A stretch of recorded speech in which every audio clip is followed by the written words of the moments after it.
Hello and welcome to this Lesson Lab module titled Critical Reading, Discussion, and Writing that was designed and produced by GoTeach11. Your journey starts here.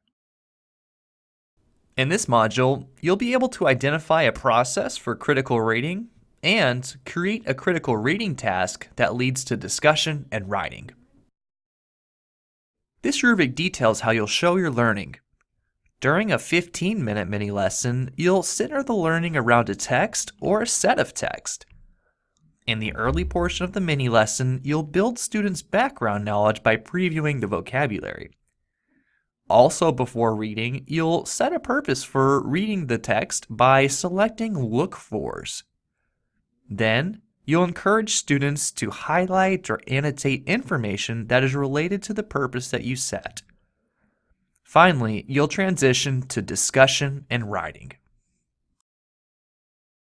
The template for critical reading, discussion, and writing is based off of work from Mike Schmoker's Focus, Elevating the Essentials to Radically Improve Student Learning. We won't actually read from the book during this module, but if you're wanting additional information about critical literacy, specifically how to make it happen in your specific content, refer to Schmoker's Focus. Now that we know how we'll show our learning in the mini-lesson, let's add a few wrinkles to our brains. Why does critical reading, discussion, and writing even need to occur in every subject? Isn't that what English classes are for? Well, yes and no. It is true that ELA courses help students become more proficient readers and writers, but to be truly prepared for post-secondary success, students need to be able to have high levels of literacy in every content. Whether it's essay-based tests in social studies courses or writing a thesis in the field of rocket science, students are expected to read, write, listen, and speak at high levels into adulthood. Thus, every teacher shares the responsibility of helping students become more literate in their abilities to sound like scientists, musicians, art historians, or whatever expert in the field that you'll teach. Note that we have the word critical alongside reading, discussion, and writing. When we use the term critical in the phrase critical literacy, we're asking students to go beyond simple reading and writing. The term critical steps up the rigor a notch. Critical literacy is distinct in that we want students to be critical about what they read, meaning we ask students to look for specific information in a text so that they can use the information and do something with it. Maybe they analyze the details from a text to justify an argument. Maybe they analyze a text to evaluate whether or not something could be written better. Critical literacy means that we're being purposeful in the reading and that we're doing something specific with the information, as opposed to simply reading and discussing to find the main idea. So, to make critical reading, discussion, and writing occur, we'll need to center the lesson around a text. We use the word text loosely here, as we want to try to provide options for all contents.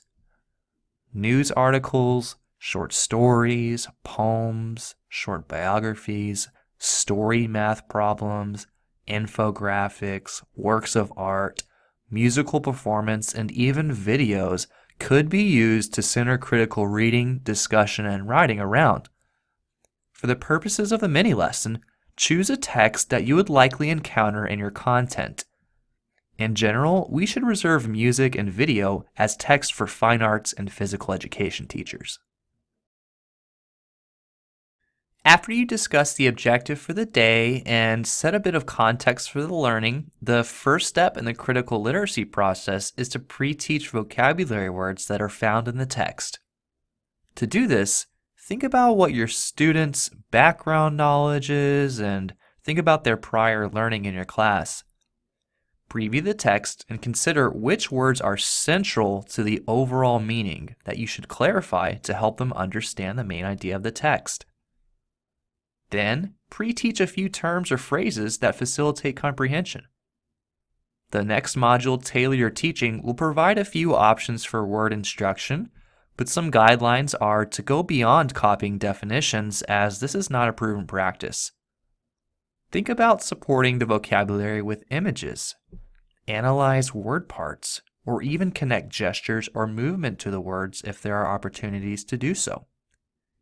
Actively involve your students when you preview the vocabulary.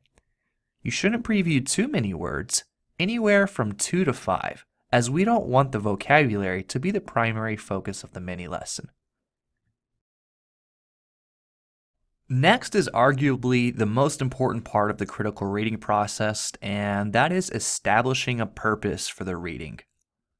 When you establish a purpose for the reading, you're telling students what to focus on while they read. Before reading takes place, you should clarify why students are reading the text, what they should be looking for while they read, and what they'll do with the information afterwards. Here are some statements that illustrate what setting the purpose could sound like. As we read, I want you to highlight details that describe what the protagonist is like.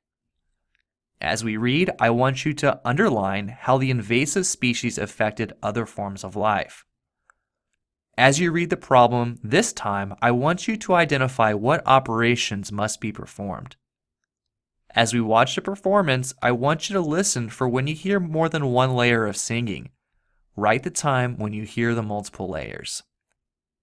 Consider even having students write down the purpose for reading so it's even more transparent for them what they should be looking for as they read. After you've established a purpose for reading, the next step is to model higher order reading. If the text has multiple sections or paragraphs, you can initiate the reading by reading the first paragraph or so. While you read, you're highlighting, making notes out to the side, and explaining your thinking in relation to the purpose you established before reading. This allows students to see an expert, skilled reader in action and gives them guidance for what they should do when they read with a partner or on their own. Modeling higher order reading happens especially well if you have a document camera or a projector that allows students to see what you're writing, to see what you're highlighting, while they follow along on their own text that's in front of them. We'll make a projector available to you so that you can model the critical reading process during your mini lesson. After you model the reading, transition students to read critically either with a partner or on their own. While students are reading, highlighting, and annotating, you should circulate to check in on students' work and provide guidance as needed. Maybe as part of differentiation, you read with a particular student if they need that support. If the text is long enough, you can set stopping points in the reading, in the beginning, middle, and end, where you provide an opportunity for students to compare information they've gathered, discuss their findings, and have an opportunity to check their understanding before moving further in the text.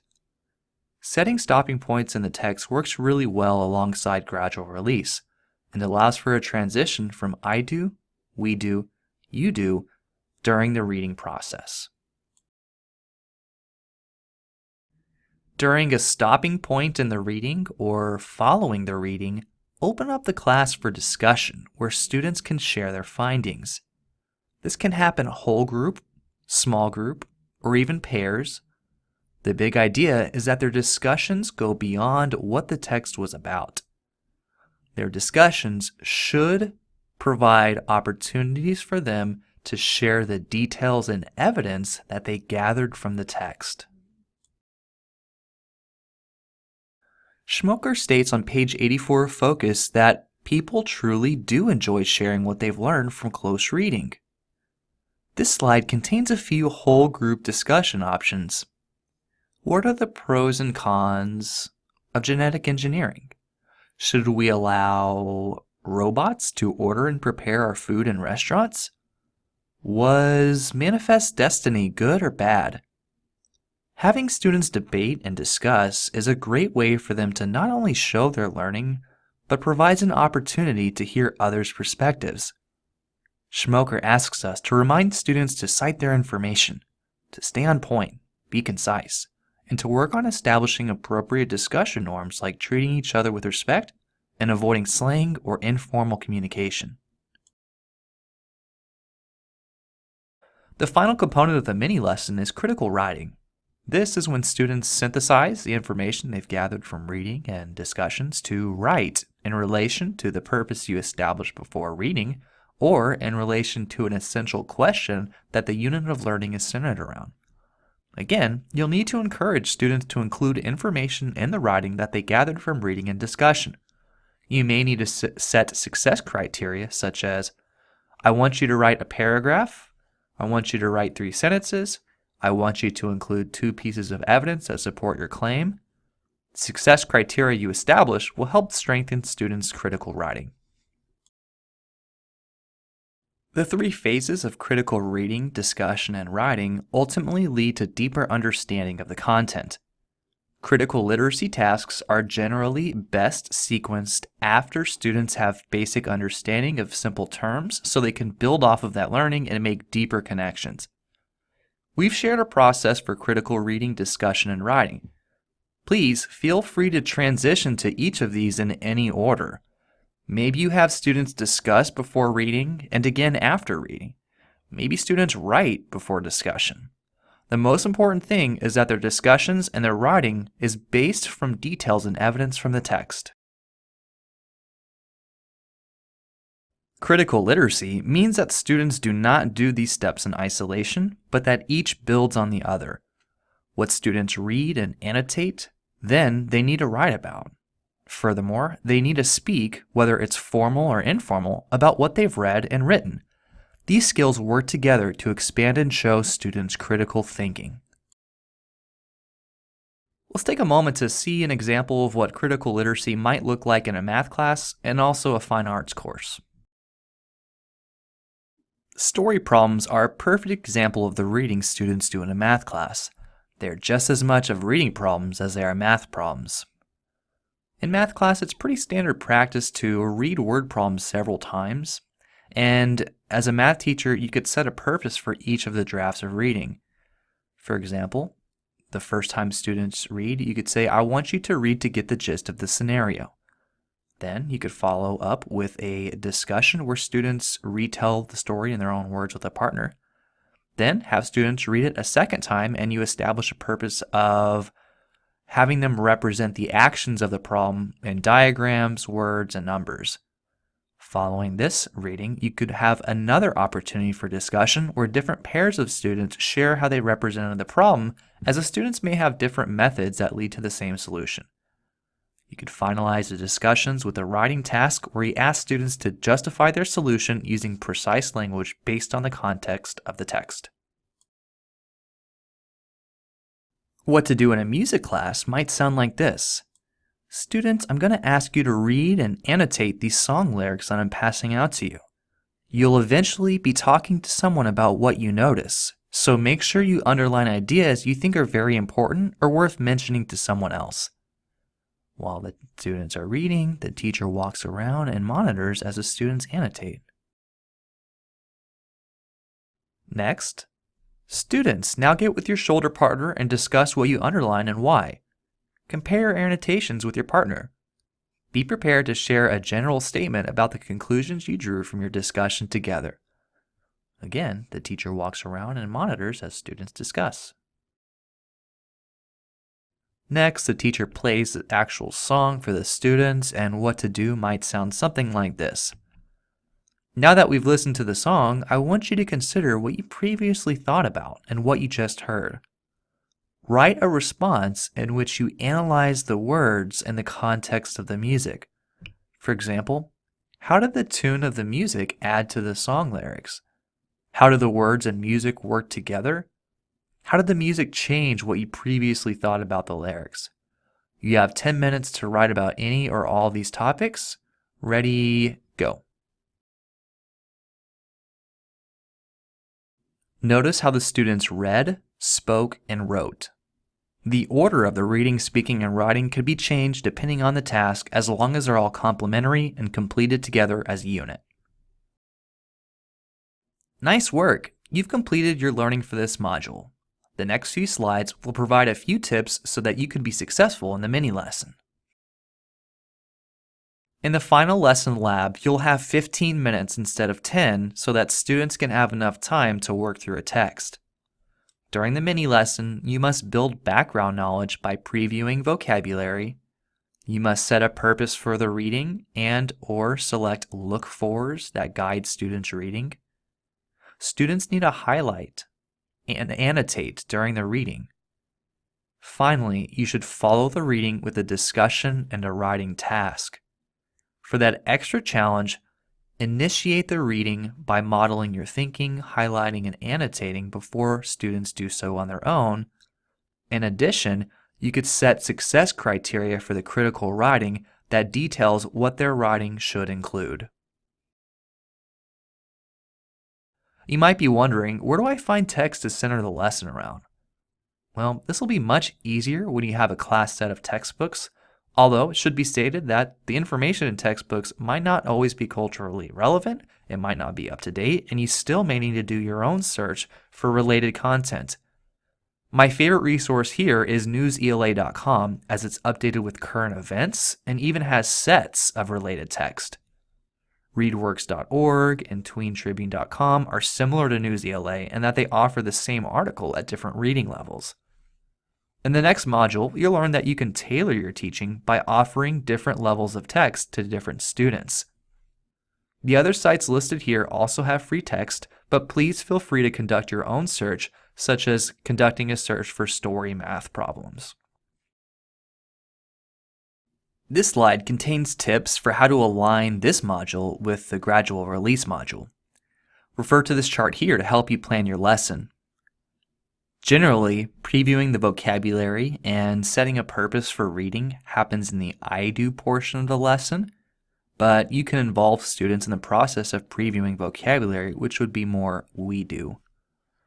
When you model higher order thinking, we could say that that's something that I as a teacher do, but I wrote down we do because if the students are following your actions on their own copy of the text, you're guiding their practice. That means we're doing it together. Students can read and highlight and annotate in y'all do when they do it in pairs, or they could do it independently on their own in you do. The discussion happens in we do, we discuss, and the writing generally should occur after discussion and the reading, as the writing serves as a formative assessment in the final you do portion of the lesson. You should consider having printed copies of the text available to participants in your group, as it's easier to critically read when you could write on the physical text as opposed to writing notes on a separate piece of paper. If printing is difficult for you, consider having electronic versions of the text available and sharing links to the text. Or reach out to a certification specialist to see if they could help you with selecting text and making printed copies available to the participants. Thanks for watching this module titled Critical Reading, Discussion, and Writing that was designed and produced by GoTeach11. This video referenced work from Mike Schmoker's Focus. Images were downloaded from 123RF and Pixabay.